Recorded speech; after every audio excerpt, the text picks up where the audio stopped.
प्रिय विद्यार्थियों, मैं आचार्य राम प्रकाश शुक्ल, सहायक अध्यापक, राजकीय इंटर कॉलेज अमरौली उन्नाव से आप सभी का आज की संस्कृत कक्षा में हार्दिक स्वागत और अभिनंदन करता हूं। आज आप सभी विद्यार्थीगणों के लिए कक्षा 10 की निर्धारित पाठ्य पुस्तक संस्कृत पद्य पीयूषम के अध्याय 5 का हम अध्ययन करेंगे, जिसका शीर्षक है विद्यार्थी चर्या। हम इस विद्यार्थी चर्या पाठ के प्रथम भाग का आज अध्ययन करने वाले हैं। तो आइए इस चर्चा को हम आगे विस्तार देते हैं। और इस चर्चा को प्रारंभ करने से पहले हम आज के शिक्षण के मुख्य बिंदुओं पर भी चर्चा कर लेते हैं। शिक्षण के जो मुख्य बिंदु होंगे, सर्वप्रथम आपका जो पहला बिंदु होगा पाठ परिचय, अर्थात पाठ में हम किस पाठ को पढ़ने वाले हैं, इस पाठ के अंतर्गत किन किन विषयों को हम पढ़ेंगे, यह सब ज्ञान आपको पाठ परिचय के माध्यम से हो सकेगा। उसके बाद आदर्श वाचन, हम पाठ्यवस्तु का आदर्श वाचन करेंगे, जिसमें सामान्य आदर्श वाचन श्लोकों का होगा और विशेष आदर्श वाचन भी उसमें सम्मिलित होगा। तो इस प्रकार से हम आदर्श वाचन के द्वारा आप सभी के श्रवण मनन और उच्चारण कौशल की सामर्थ्य को बढ़ाने के लिए उसका आदर्श वाचन करेंगे। तत्पश्चात हम अन्वय, कठिन शब्दार्थ, संदर्भ प्रसंग तथा व्याख्या, इन क्रमों को का अनुसरण करते हुए पूरे पाठ्यवस्तु की व्याख्या करेंगे। तत्पश्चात सबसे अंत में इस पाठ का आंतरिक मूल्यांकन करने के लिए कुछ प्रश्न आपको दिए जाएंगे, जो गृह कार्य के रूप में आप करेंगे, जिसमें कुछ ज्ञानात्मक, बोधात्मक और अनुप्रयोगात्मक प्रश्न होंगे।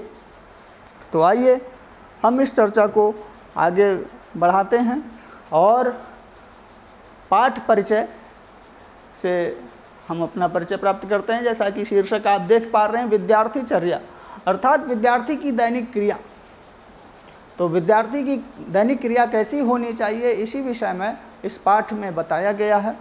और प्रस्तुत पाठ में जो श्लोक संकलित किए गए हैं वह धर्मशास्त्र के महनीय ग्रंथ मनुस्मृति से संकलित किए गए हैं। इनमें विद्यार्थी की दैनिक क्रिया में क्या और कैसी होनी चाहिए, इन सब के विषय में बताया गया है। इस संदर्भ में महर्षि मनु ने महत्वपूर्ण बातें बतलाई हैं। तो इन सभी बातों का अनुसरण एक विद्यार्थी को अवश्य करना चाहिए और इस पाठ के माध्यम से हम अपने चारित्रिक और नैतिक चरित्र में सुधार कर सकते हैं। तो आइए इस पाठ के माध्यम से हम 5वें अध्याय के विद्यार्थी चर्या पाठ के प्रथम श्लोक का आदर्श वाचन करते हैं। आदर्श वाचन जो सामान्य रूप से हम पहले करेंगे, उसके बाद विशेष आदर्श वाचन, जिस प्रकार से पद्य का एक आदर्श वाचन होता है वैसे करेंगे। ब्राह्मे मुहूर्ते बुद्धेत, एक एक शब्द का उच्चारण ध्यानपूर्वक सुनते हुए आप सभी लोग उसका उच्चारण उसी प्रकार से करने का प्रयास करेंगे। ब्राह्मे मुहूर्ते बुद्धेत धर्मार्थौ चानुचिन्तयेत् कायक्लेशाश्च तन्मूलान् वेद तत्वार्थमेव च। इस प्रकार से ये सामान्य आदर्श वाचन हुआ, परंतु गद्य और पद्य में अंतर होता है, इसलिए यह पद्य है। तो पद्य का वाचन छंदों में होता है, तो छंद गेय होता है। तो उस श्लोक को हम थोड़ा सा पद्यात्मक रूप में प्रस्तुत करते हैं, उसका उसी प्रकार से आदर्श वाचन करते हैं, ताकि आप सभी को यह श्लोक का भाव समझने में आसानी हो सके। ब्राह्मे मुहूर्ते बुद्धेत धर्मार्थौ चानुचिन्तयेत् कायक्लेशांश्च तन्मूलान् वेद तत्वार्थमेव च। इस प्रकार से इसका विशेष आदर्श वाचन हुआ। अब इसका अन्वय देखते हैं। अन्वय वह तत्व है व्याख्या के मध्य में, जैसे एक माला होती है और उसके फूल बिखरे हुए हों तो उसको समेटने में हमें कठिनाई होती है। उसी प्रकार से यदि श्लोक का यदि हम अन्वय न करें तो उन बिखरे हुए शब्दों को समेटना मुश्किल होता है, अर्थात उनके भाव को समझना कठिन होता है। तो सरल तरीके से हम भावों को समझ सकें, इसलिए प्रत्येक श्लोक का अन्वय किया जाता है, अर्थात शब्दों को एक क्रम में रखा जाता है, ताकि हम उनके भाव को, ताकि हम उनके अर्थ को आसानी से समझ सकें। तो इस श्लोक का जो अन्वय होगा, ब्राह्मे मुहूर्ते बुद्धेत धर्मार्थौ चानुचिंतयेत। ये सीधा सरल श्लोक है। कायक क्लेशान तन्मूलान वेद तत्वार्थम एव च। तो इस प्रकार से इसका अन्वय हुआ। अन्वय के बाद आप देखेंगे कि कठिन शब्दों की व्याख्या, अर्थात कठिन शब्दार्थ के अंतर्गत यहाँ पर कठिन शब्दों के अर्थ आपको बताए गए हैं व्युत्पत्ति सहित। तो धर्मार्थ अर्थात धर्म और अर्थ, यहाँ पर द्वंद्व समास है, धर्मश्च अर्थश्च धर्मार्थौ। इस प्रकार से अनुचिंतयत अर्थात अनुचिंत, अनु ये उपसर्ग है, चिंत धातु है, विधिलिंग लकार का रूप है, अर्थात विचार करना चाहिए। कायक क्लेशांश्च, कायश्च क्लेशान, शरीर के कष्टों को, क्लेशान अर्थात कष्टों को, यहाँ पर षष्ठी तत्पुरुष समास है। तन्मूलान अर्थात उनके कारणों को, वेद तत्वार्थम, वेदस्य तत्वम तस्य अर्थम, यहाँ पर षष्ठी तत्पुरुष समास है जिसका अर्थ हुआ वेद के तत्वार्थ को। इस प्रकार से कठिन शब्दार्थ को जानने के पश्चात हम इसकी संदर्भ और प्रसंग से भी हमें परिचित होना चाहिए।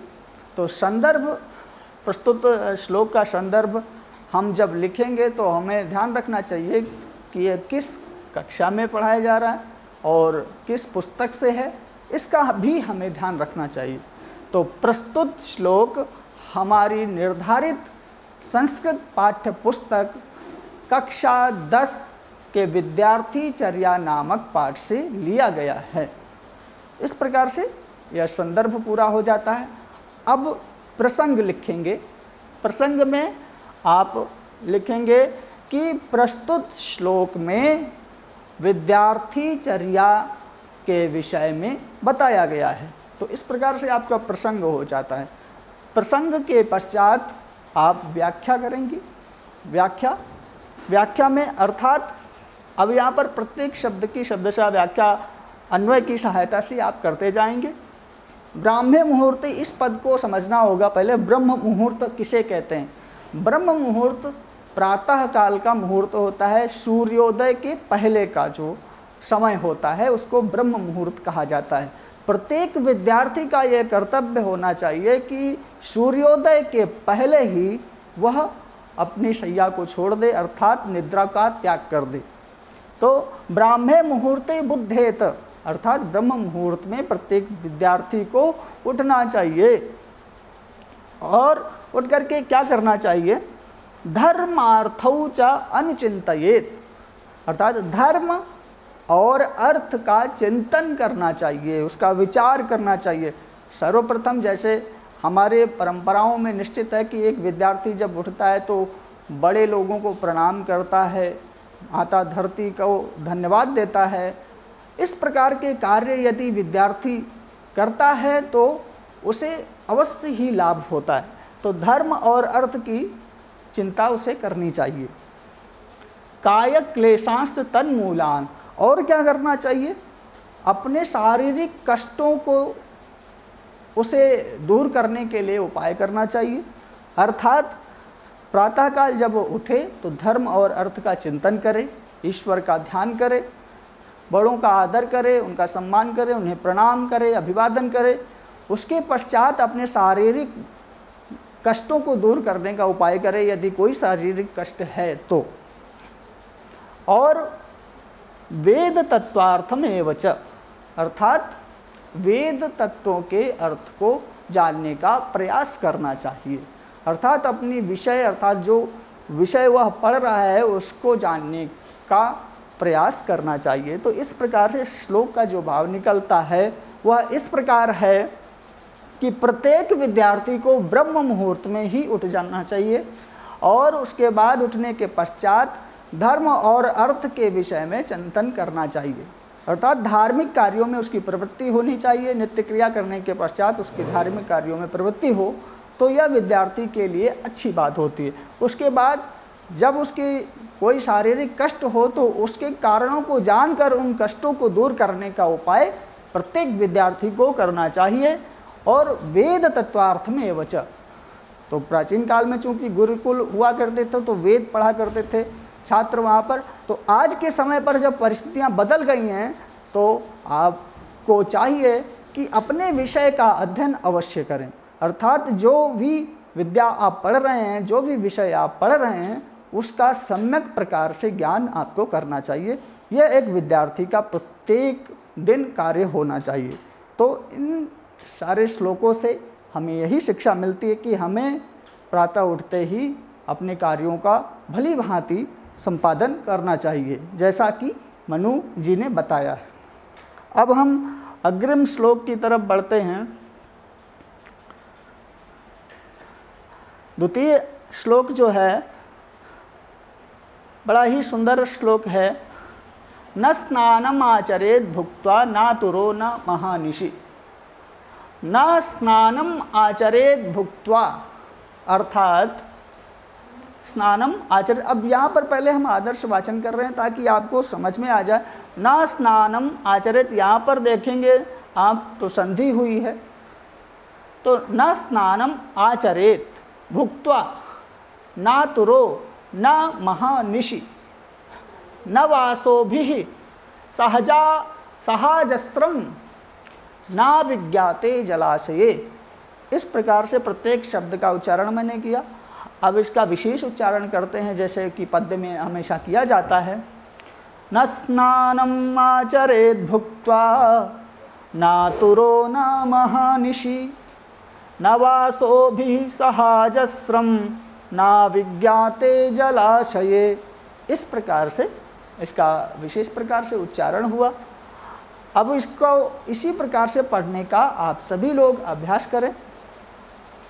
अन्वय पर आते हैं। भुक्त्वा स्नानम न आचरेत आतुरः न महानिशि न वासोभिः सह अजस्रम न अविज्ञाते जलाशये।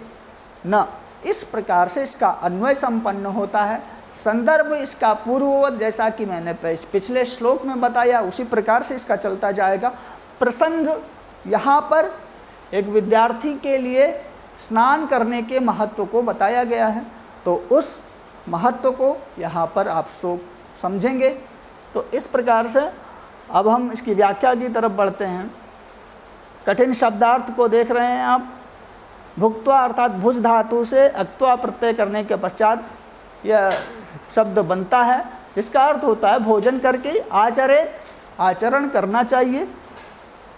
और महानिशि अर्थात महती निशि अर्थात महान रात्रि मतलब अर्धरात्रि, जब रात्रि ज़्यादा हो मतलब मध्य रात्रि में, रात्रि निशा निशि इसी के पर्याय हैं। तो स्नानम आचरेत भुक्त्वा न तुरो न महानिशि, ये कहा कि अन्वय की सहायता से अर्थ करेंगे तो एकदम सरल होता जाएगा। भुक्त्वा स्नानम न आचरेत अर्थात भुक्त्वा भोजन करने के पश्चात, स्नानम स्नान को, न आचरेत नहीं करना चाहिए अर्थात भोजन करने के उपरांत यदि कोई विद्यार्थी या कोई व्यक्ति स्नान करता है तो वो व्यर्थ है। इसलिए व्यक्ति को चाहिए कि भोजन के पूर्व ही उसको स्नान कर लेना चाहिए, क्योंकि बाद में नहाना व्यर्थ होता है। तभी मनु जी ने कहा कि भुक्त्वा स्नानम न आचरेत अर्थात भोजन करने के पश्चात स्नान नहीं करना चाहिए। आतुरः न, कोई व्यक्ति यदि बीमार है, शारीरिक कष्ट है उसके, तो भी उसको स्नान नहीं करना चाहिए। उसके बाद महानिशि अर्थात अर्धरात्रि में किसी व्यक्ति को स्नान नहीं करना चाहिए। रात्रि ज़्यादा हो चुकी है तो भी किसी व्यक्ति को स्नान नहीं करना चाहिए। आगे कहते हैं वासोभिः सह अजस्रम न, वासोभिः सह अजस्रम न, तो कहते हैं कि वस्त्रों के साथ व्यक्ति को जलाशय में स्नान नहीं करना चाहिए। कोई व्यक्ति यदि वस्त्रों को धारण करने के पश्चात स्नान करता है तो भी नहीं करना चाहिए। यहाँ पर कोई व्यक्ति यदि वस्त्रों को पहन करके स्नान करता है तो उसे ऐसा नहीं करना चाहिए। वासोभिः,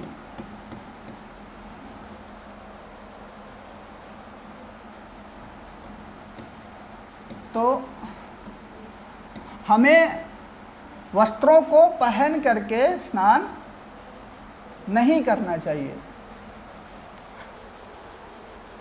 और अविज्ञाति जलाशय अर्थात कोई अविज्ञात जलाशय, यानी जिसके बारे में ज्ञान न हो कि कितना गहरा है, उसमें भी किसी भी व्यक्ति को स्नान नहीं करना चाहिए।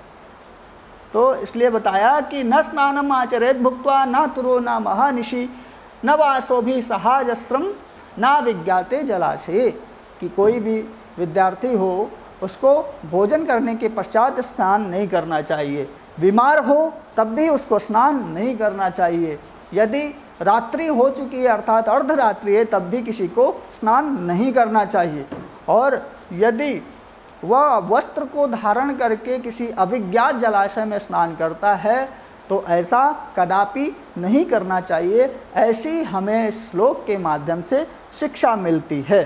तो इस प्रकार से इस श्लोक के माध्यम से हमने स्नान के महत्व को जाना।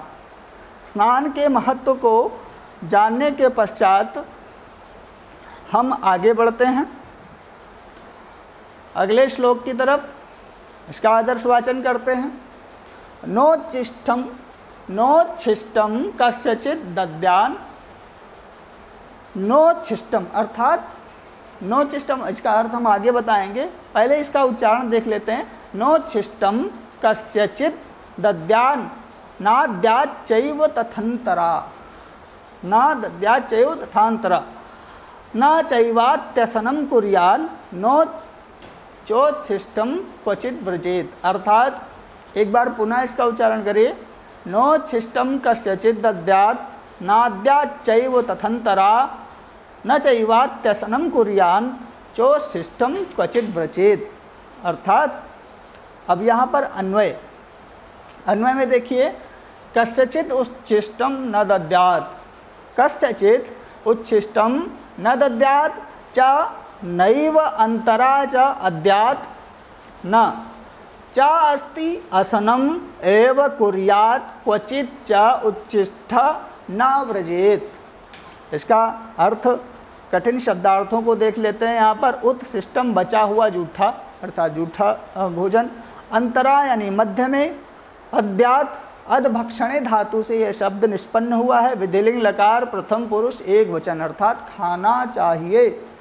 व्रजेत विधिलिंग लकार वृज धातु का यह शब्द है। व्रजेत प्रथम पुरुष एक वचन में इसका निर्माण होता है। संदर्भ हमने आपको पूर्व में ही बताया है कि किस प्रकार से संदर्भ आपको लिखना है, उसी प्रकार से यहाँ पर भी लिखना है पूर्ववत। और प्रसंग में यहाँ पर भोजन करने अर्थात जूठे भोजन क्या नहीं करना चाहिए इसके विषय में महर्षि मनु ने बताया है। अब यहाँ अन्वय के माध्यम से हम व्याख्या को समझते हैं। कस्यचित उच्छिष्टम न दद्यात्, कहते हैं कि किसी को अपना जूठा नहीं देना चाहिए। कोई भी व्यक्ति हो, एक विद्यार्थी को चाहिए कि अपना जूठा भोजन या जूठी वस्तु किसी को खाने के लिए नहीं देनी चाहिए। न चाहिए वह अंतरा च अद्यात, और किसी लोगों के बीच में यदि बहुत सारे लोग बैठे हुए हैं तो किसी विद्यार्थी को उनके बीच में बैठ करके भोजन नहीं करना चाहिए। मतलब भीड़ भाड़ की जगह पर भोजन नहीं करना चाहिए एक विद्यार्थी को। च अस्ति असनम एव कुर्यात् क्वचित च उच्छिष्टम न व्रजेत।